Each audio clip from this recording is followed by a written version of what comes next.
Bonjour à tous, je vais faire une petite vidéo sur un petit problème qui m'a bien fatigué et bien saoulé pendant plusieurs semaines parce que je ne comprenais pas comment ça se passe.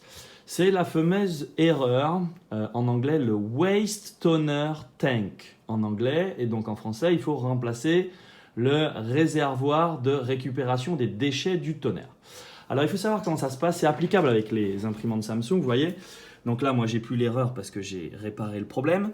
Mais donc, il faut ouvrir ici, d'accord, voilà.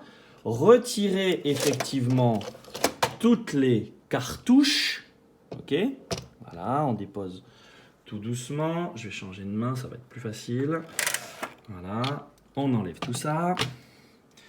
Tac, voilà, bien une par une. Tac, voilà, on enlève tout ça. Et donc, il y a le fameux...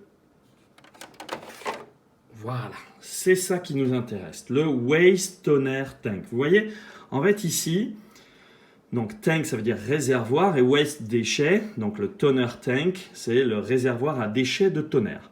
Ok, donc c'est une pièce qui est comme ça, hein, et ça vous dit de la remplacer. Donc, pour ceux qui veulent se faire avoir, vous pouvez recommander la pièce, d'accord.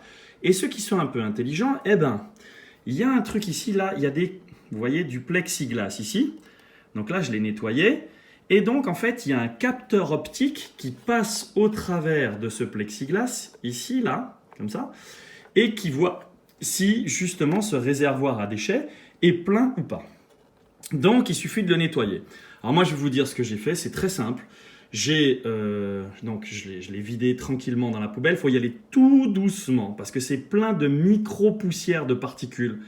Il y a de l'arsenic aussi dedans à faible dose.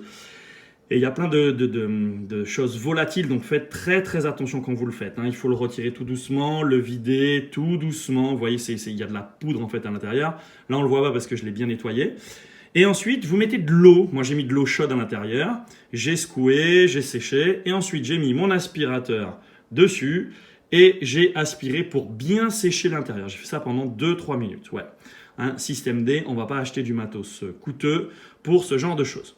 Une fois que vous avez fait ça, j'ai pris un petit coton-tige, vous voyez. Et puis, à l'intérieur, là, ici, là, avec le coton-tige, j'ai bien nettoyé de façon à ce que, comme je vous ai dit, de ce côté-là, vous voyez, il n'y ait plus les traces de... Voilà, on voit qu'il y a quand même encore un petit peu d'eau et de choses comme ça, mais c'est pas très grave, ça va sécher avec le temps.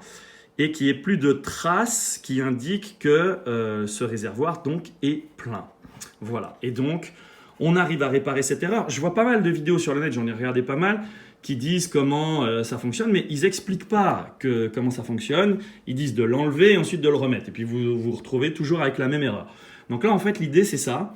C'est de le retirer, de bien le vider et de bien nettoyer cette partie-là. Parce que je vous dis, il y a des capteurs optiques, en fait, des lasers qui passent au travers de ce plexiglas pour voir si c'est plein ou pas. Et ça vous dira invariablement la même erreur si jamais vous ne faites pas ce qu'il faut. Voilà, une fois que vous avez fait ça, ben, c'est pareil, hein, d'accord. On le remet ici. Là, clac, comme ça. Hop, il n'y a plus qu'à suivre. Donc, là, ici, c'est la noire. Donc, on va prendre la noire, ça va être plus simple. Clac. On la remet ici. On va remettre la bleue. Clac. Ensuite, la rose. Et enfin, la jaune. Bon, la jaune, il faudrait que je la remplace. C'est pour ça que l'imprimante me dit que je dois remplacer la jaune. Mais bon, voilà. Une fois que vous avez fait ça, donc vous voyez, hein, replace toner et effectivement la jaune.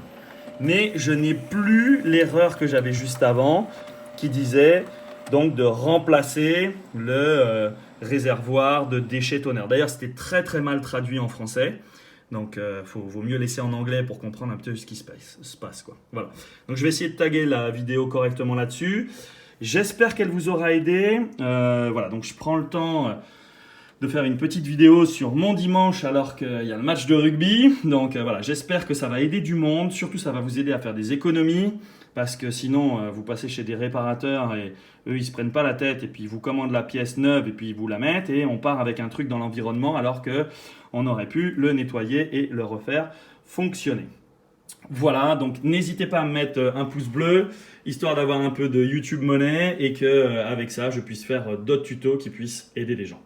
Voilà, je vous souhaite une excellente fin de journée et n'hésitez pas à me laisser vos messages en commentaire de ce qui a fonctionné ou pas, ou s'il y a des choses que je n'ai pas précisées et que vous aimeriez mieux comprendre.